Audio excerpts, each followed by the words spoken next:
Welcome back, everybody. Today we're going to talk about an automatic reed farm. This is similar in design into the automatic pumpkin and melon farm that I talked about in the last tutorial vid. But let me quickly show you how to make this and how it works. So quickly, just to demonstrate its functionality, let's set the random tick speed from 3, which is the default value, to 1,000, which will start these growing real fast. And basically every time these get 3 tall, the pistons push off the top 2. There's minecarts underneath, which then deliver the sugarcane here. Now, at this speed, the minecarts can't keep up because they can only deliver 1 item per minecart per time it goes over this hopper. So if you have a long enough system with enough reeds growing, then you might need an unloader. But with reeds, they're so slow, you'd need like at least a few 100-block long system for that to be worth it. And at that point, you might as well just go sideways and have multiple rows with multiple minecarts that can each handle their own row of sugarcane. Cool. So let's get over here and start building it. I'll show you how it works. So first, what we're going to do is we are going to set out the tracks. So I'm going to make this one 8 long, so that's 1, 2, 3, 4, 5, 6, 7. And this is going to be 8, which I'll make a hopper. And we got 2, 3, 4, 5, 6, 7. Now the hoppers, I'm going to end up putting a chest right in the middle here. Let's make it there. Cool. Nope, not there. Right here. And so what we're going to do is we're going to take 2 hoppers. Inventory is a mess here. 2 hoppers. We're going to put 2 of them into the chest like so. And we're going to point this one into this hopper. We're going to point this one into this hopper. Now we can take our powered rails and we can place one here and just place it all the way down the side. And this is where one minecart will run and the other one will run here. Unlike the pumpkin farm, these aren't right next to each other, so we don't have to deal with them doing the thing where if you place tracks next to each other, the side ones will turn. So we don't have to deal with that problem this time. Awesome. Okay, so what's next? Now we got to make sure we have blocks on the end here so that the minecarts can have something to stop on. So I'm going to put that up right here.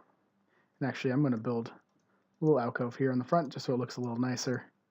I'm going to put some blocks here, and let's get some stairs here. Perfect.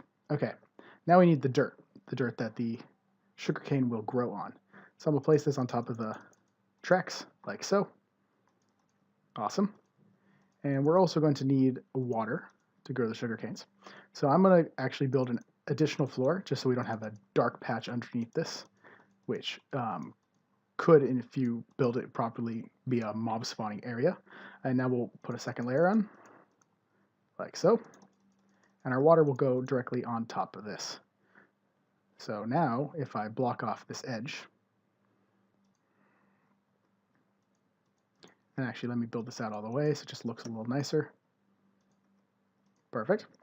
We can just place our water in here, like so. And there we go, we got our water. Now we're going to want to cover that up.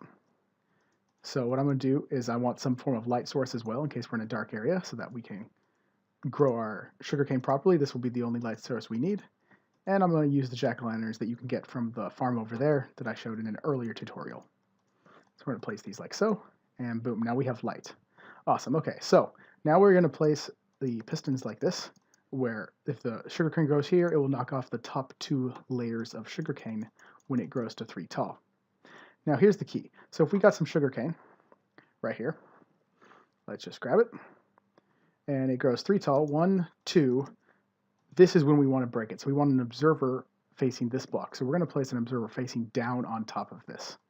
So what we're going to do here is I'm going to place it up here, and I'm going to just get an observer. And I think the direction we want to place this is like so. Perfect. So now that is facing that block, and see how it flicked when I broke it. So now we're going to place these all along the top on each side. So we have 1 observer per plant, similar to the pumpkin farm. So yes, you do need some quartz, but in my last LP video, or I guess I haven't posted it yet, but it will probably come up before this video, I go to the nether for like 20 minutes and I get like 7 stacks of quartz. So it's not that big of a deal. It takes 1 quartz per block here. So now what we're going to want to do is we're going to want to put observers facing these observers so that when those tick, these tick.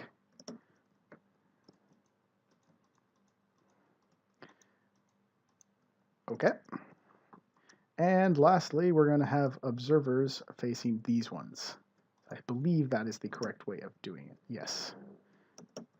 So now when these read this observer, which reads the top observer, and this will power the piston. So let's just quickly finish placing these, like so. Awesome. So now if I place something here, that's going to flick.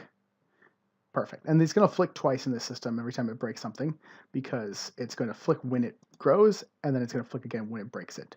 But it's so instantaneous that it flicks twice. Let's just demonstrate that real quick. Cool. So we're going to grow this one here, and it flicks it twice. All right. So the next thing that we need to do is we need to have some, let's put our random tick speed down. Game rule. Where is it? Let's just put it back to 3 for now. Perfect.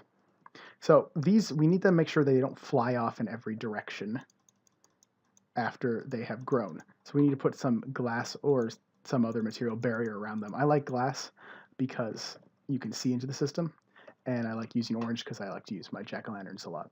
But so basically what we can do is we can place glass around like so.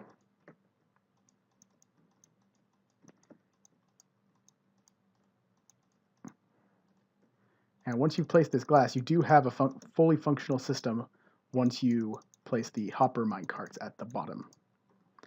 But I'm going to do a little bit more work just to pretty it up a bit. It's always nice to have your redstone projects look good as well as be functional.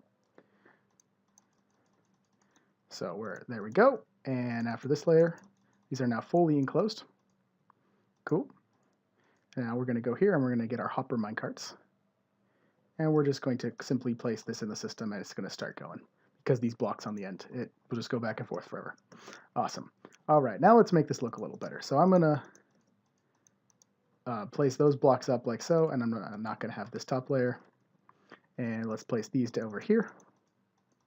Cool, and let's just get some jack-o'-lanterns on top as well, just to light up the area above. If you had this outside, for instance, during the night, you might spawn, a creeper on top of your system, which would not be good. I'm actually not positive. They may not spawn on these blocks, but I bet they do.